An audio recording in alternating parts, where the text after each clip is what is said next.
Halo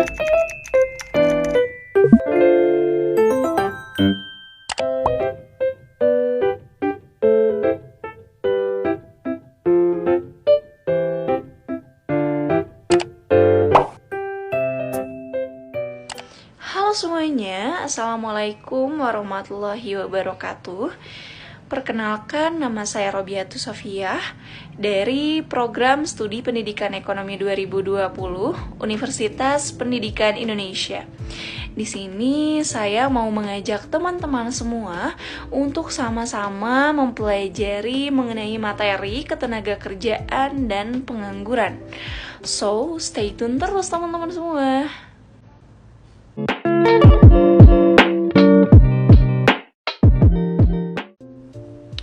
Oke, berbicara mengenai ketenagakerjaan sangat erat kaitannya dengan sumber daya manusia. Karena sumber daya manusia dalam tenaga kerja itu menjadi faktor utama yang membuat sistem ketenagakerjaan itu berjalan dengan baik.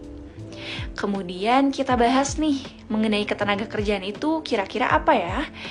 Oke, menurut Undang-Undang Nomor 13 Tahun 2003 tentang Ketenagakerjaan menyatakan bahwa tenaga kerja adalah setiap orang yang mampu melakukan pekerjaan guna menghasilkan barang dan jasa, baik untuk memenuhi kebutuhan dirinya sendiri maupun untuk memenuhi kebutuhan masyarakat. Lalu, ketenaga kerjaan adalah segala hal yang berhubungan dengan tenaga kerja pada waktu sebelum atau pre-employment, selama atau during employment, dan sesudah masa kerja. Mungkin di benak teman-teman bertanya-tanya gitu ya, kenapa sih kita harus mempelajari ketenaga kerjaan ini? Dan apa sih hubungannya dengan teman-teman yang mungkin usianya rata-rata umur 15 tahun ya kan? Oke, sebelum itu kita jelasin terlebih dahulu nih mengenai pengertian jumlah penduduk. Dan apa sih jumlah penduduk itu? Jumlah penduduk adalah banyaknya orang yang mendiami suatu negara. Kemudian, penduduk di suatu negara itu dibagi menjadi dua bagian, yaitu ada penduduk usia kerja atau tenaga kerja, dan yang selanjutnya itu ada penduduk bukan usia kerja. Nah, yang dimaksud dengan penduduk usia kerja pada negara-negara berkembang ialah penduduk yang usianya 15 tahun ke atas, sedangkan pada negara maju, penduduk yang usia kerja itu adalah penduduk yang usianya 15 sampai 64 tahun, termasuk ke dalam usia produktif. Nah, maka dari itu, teman-teman harus memahami materi ketenaga kerjaan ini, karena teman-teman sudah menginjak usia kerja. Kemudian tenaga kerja ini dibagi ke dalam dua bagian lagi nih teman-teman. Yang pertama itu ada angkatan kerja, yaitu penduduk dalam usia kerja, baik yang bekerja maupun yang tidak bekerja. Dan lalu bukan angkatan kerja. Contohnya itu seperti teman-teman nih yang sedang bersekolah, kemudian yang mengurus rumah tangga, serta yang menerima pendapatan. Lalu dapat kita simpulkan juga yang termasuk ke dalam penduduk bukan usia kerja ya, pada negara berkembang adalah dari umur 0 sampai 14 tahun. Sedangkan pada negara maju, penduduk bukan usia kerja itu yang usianya 0 sampai 14 tahun serta yang usianya lebih dari 64 tahun. Termasuk ke dalam usia non-produktif. Secara umum, tenaga kerja dibagi menjadi dua kelompok, yaitu ada tenaga kerja rohani dan ada tenaga kerja jasmani. Tenaga kerja rohani adalah tenaga kerja yang dalam kegiatan kerjanya lebih banyak menggunakan pikiran yang produktif dalam proses produksi. Contohnya itu seperti manajer, direktur, dan sejenisnya. Kemudian tenaga kerja jasmani, yaitu tenaga kerja yang dalam kegiatannya banyak mencakup kegiatan pelaksanaan yang produktif dalam produksi. Lalu pertanyaan selanjutnya muncul, apakah tenaga kerja di Indonesia sudah berjalan dengan efektif? Ternyata sayang sekali nih teman-teman, tenaga kerja di Indonesia belum bisa berjalan dengan baik. Apa sih penyebabnya kira-kira? Nah, yang pertama itu tingkat pendidikan dan keterampilan yang rendah, kemudian tingkat pengangguran yang tinggi, lalu jumlah angkatan tenaga kerja tinggi, kemudian penyebaran angkatan kerja tidak merata, dan lain sebagainya.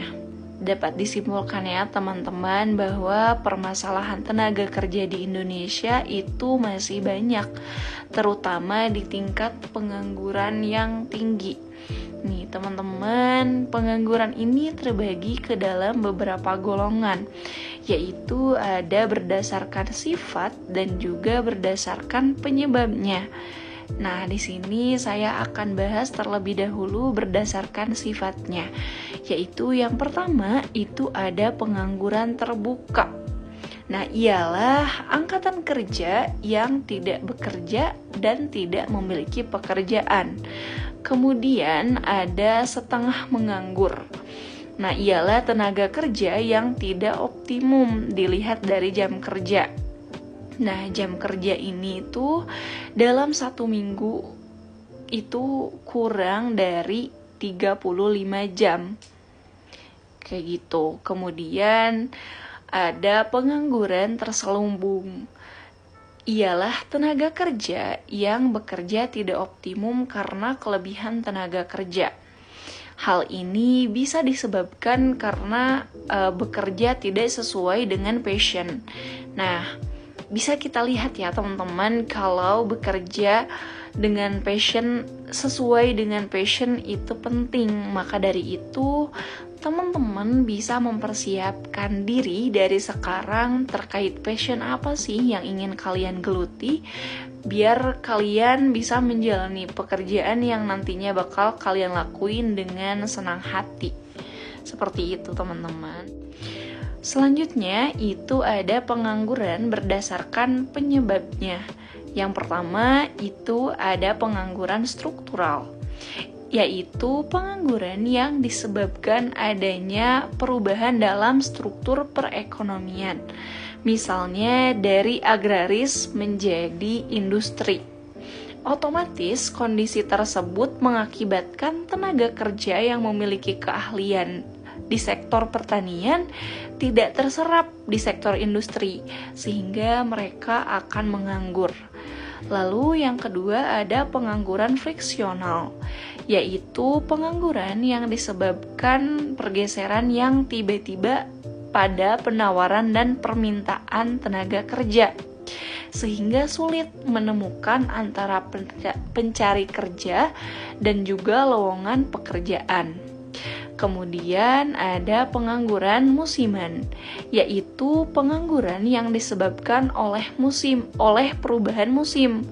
Contohnya, petani habis masa panen, ia akan menganggur. Lalu ada pengangguran voluntary, di mana pengangguran jenis ini terjadi karena adanya orang yang sebenarnya masih dapat bekerja, tetapi dengan sukarela ia tidak bekerja atau minta berhenti bekerja. Contohnya seseorang yang memiliki warisan yang banyak.